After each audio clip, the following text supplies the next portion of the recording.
자, 1번 문제 한번 해설하도록 하겠습니다. 자, 바로 선지 한번 읽어보겠습니다. 플라즈마 상태에서 핵융합 반응이 일어나고 막대한 양의 에너지가 방출되는 건 태양에서 일어나는 일이죠. 따라서 기억은 자연현상이라는 거 확인할 수가 있고요. 그 다음에 초고온의 플라즈마 상태를 최장시간 유지시키는 데 성공한 것은 과학자들이 성공했죠. 그렇기 때문에 이거는 사문현상이다. 그 다음에 이제 디귿을 보면 기체가 일정한 조건에 이르러 플라즈마로 변화하는 것은 자연현상이죠. 그 다음 플라즈마를 안정적으로 제어하는 것은 연구자들이 하는 거니까 이건 사회문화 현상이 되겠습니다. 자, 그럼 선지 해설 한번 보겠습니다. 1번. 자연현상은 사문현상에 비해 가치 함축적인 것이 아니라 탈가치적이다로 바꿔주셔야 되겠죠. 그래서 1번은 탈가치적 혹은 몰가치적이다 이렇게 이제 바꿔주시면 되겠습니다. 2번. 사회문화 현상은 자연현상에 비해 인과관계가 명확하다. 자, 인과관계가 훨씬 더 명확한 것은 자연현상이 되겠죠. 그래서 둘의 위치를 바꿔주시면 되겠고요. 자, 3번. 자연현상은 사회문화 현상에 비해 달리 보편성이 나타난다 했는데 달리 보편성이 나타나는 것이 아니라 자연현상도 사회문화 현상도 모두 다 보편성이 나타나죠. 4번. 사회문화 현상은 자연현상과 달리 개연성의 원리가 적용이 되지요. 자연현상은 필연성의 원리, 사회문화 현상은 개연성의 원리가 적용되는 걸 우리는 알고 있습니다. 따라서 정답은 4번이고요.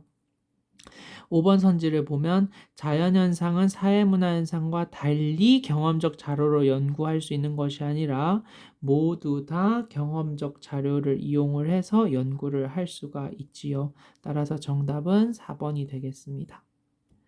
자, 그 다음 2번 문제 한번 보도록 하겠습니다. 자, 연구와 관련한 문제였고요.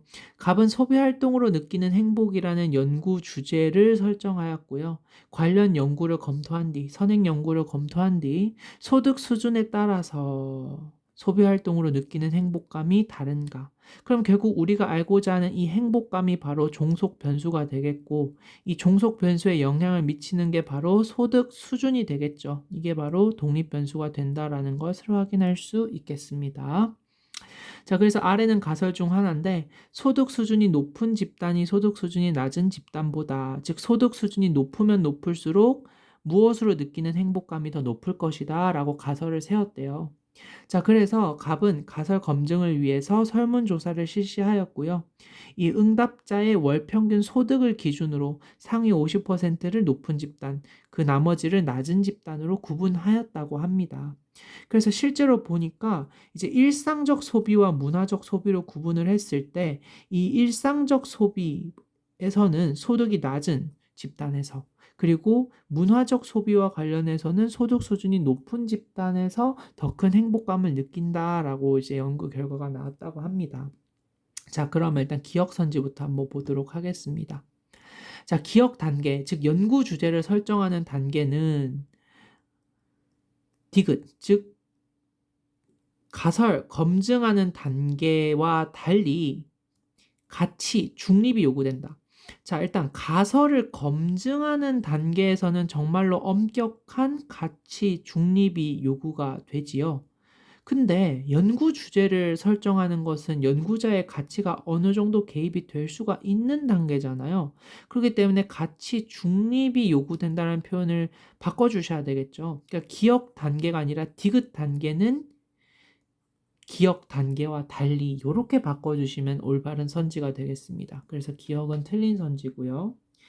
니은을 보시면 니은은 2차 자료를, 지금 관련 연구를 검토하는 선행연구 검토에서는 주로 문헌연구법을 통한 2차 자료 검토가 이루어지죠. 그래서 2차 자료 검토가 이루어지고요. 그리고 실제로 이제 리을번과 같은 설문조사는 질문지법을 사용한 거잖아요. 이건 연구자가 직접 수집한 자료에 해당이 되니까 1차 자료에 해당이 되겠죠. 그래서 니은은 맞는 선지가 되겠고요. 그 다음에 이제 디귿번을 보시면 소득 수준이 높은 집단이 실험 집단, 그 다음 소득 수준이 낮은 집단이 통제 집단이라고 얘기를 했는데 이것은 통제 집단과 실험 집단의 정확한 의미를 알고 있으면 되죠. 실험 집단은 독립 변수를 처치한 집단, 통제 집단은 독립 변수를 처치하지 않은 집단이고요. 이러한 구분은 실험법에서 주로 사용이 되지요. 그런데 이제 지금 제시문에서 사용된 연구 방법은 실험법이 아니라 질문지법에 해당이 되기도 하고요. 그리고 지금 독립 변수를 처치했고 소득 수준이 높은 집단이 소득 수준이 낮은 집단은 독립 변수를 처치하지 않았나요? 둘 다 독립 변수는 중요한 건 소득 수준이잖아요. 그걸 그냥 단순히 높냐 낮냐로만 구분을 한 것이지 그것이 실험 집단이냐 통제 집단이냐로 구분하기엔 무리가 있죠. 따라서 디귿 선지 틀린 선지입니다. 자, 리을 선지를 보시면 아까 얘기했습니다. 일상적 소비에서는 소득 수준이 낮은 집단이, 문화적 소비에서는 소득 수준이 높은 집단이 좀 더 이제 많은 행복감을 느낀다라고 얘기했기 때문에 일상적 소비가 들어가게 되면 소득 수준이 높은 집단은 행복감이 높지 않죠. 그래서 기각이 될 것이고 문화적 소비가 들어가면 더 높게 느낀다 했으니까 수용된다. 다른 말로 인용된다. 또 다른 말로 채택된다. 이렇게 표현할 수 있을 것입니다. 따라서 리을번 선지는 맞는 선지. 그래서 니은 리을 정답은 4번이 되겠습니다.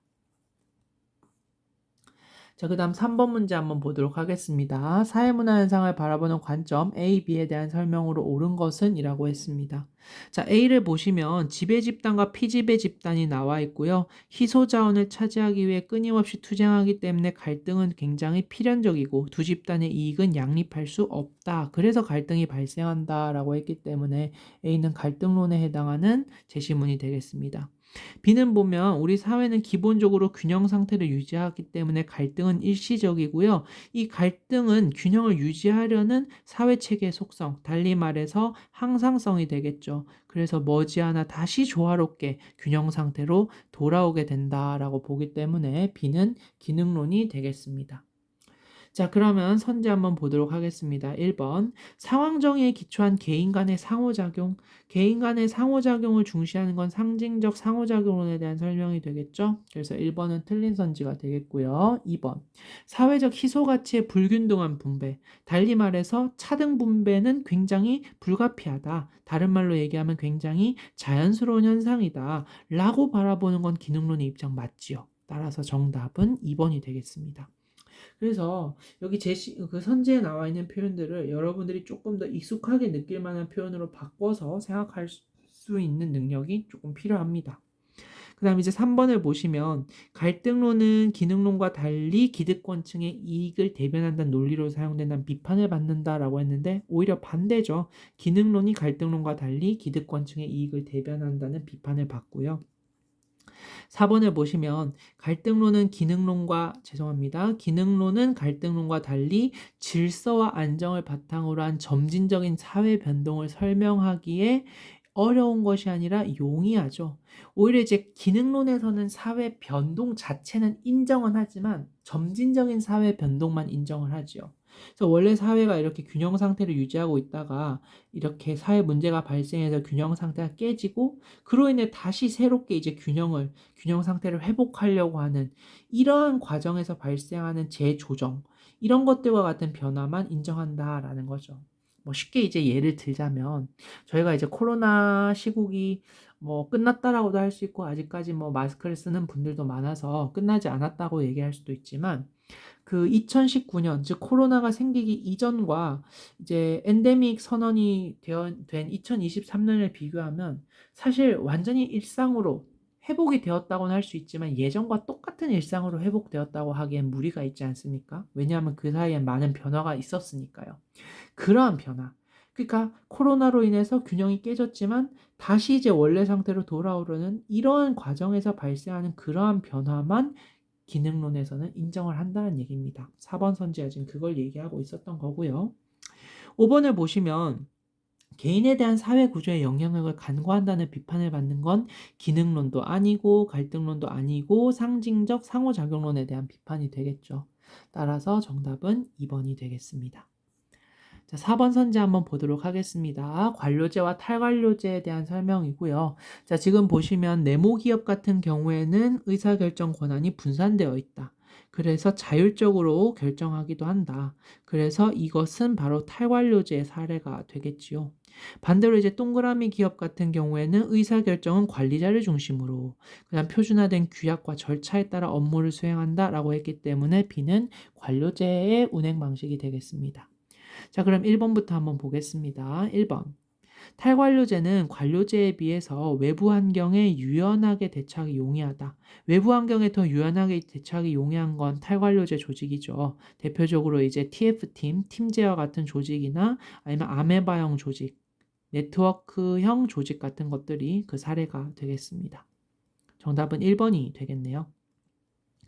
자, 2번을 보시면 탈관료제는 관료제와 달리 공식적 규범에 의한 통제가 이루어진다. 자, 많은 분들이 이제 이거 선생님 관료제 그리고 여기 탈관료제 아닌가요? 이렇게 생각할 수 있는데 아니죠. 정확하게 고치면 탈관료제도 관료제도 모두 공식적 규범에 의한 통제가 이루어지죠.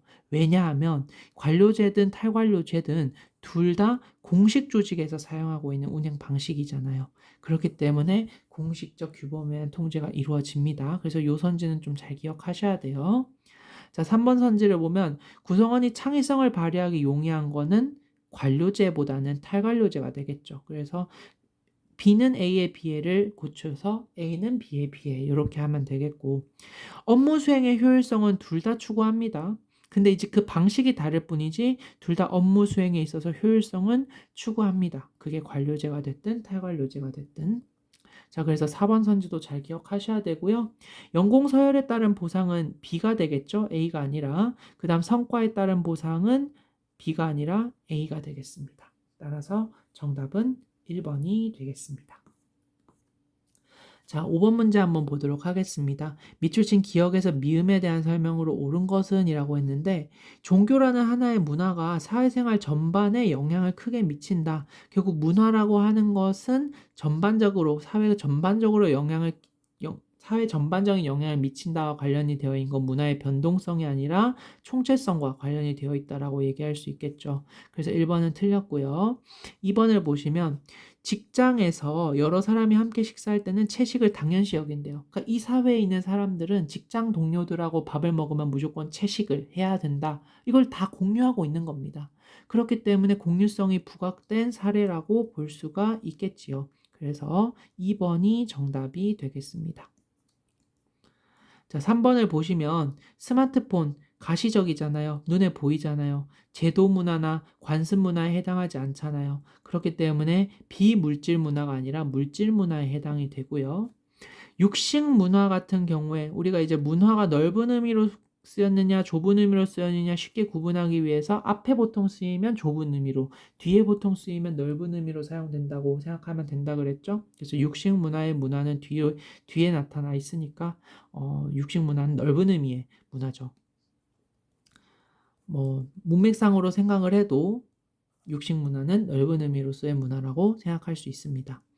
그 다음에 이제 마지막으로 여러분들이 좀 알아두시면 좋은 게 이 문화 지체라고 하는 현상은 물질 문화의 속도, 물질 문화가 발달하는 속도가 너무나도 빠른 나머지 오히려 이제 사람들의 의식이나 제도와 같은 관습과 같은 비물질 문화가 그 물질 문화의 속도를 따라가지 못해서 발생하는 게 문화 지체라는 겁니다.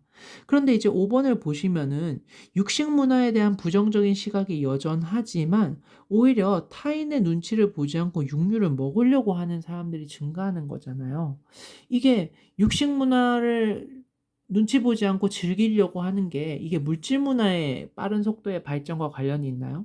문화 지체 현상으로 볼 수가 없지요. 따라서 정답은 2번이 되겠습니다.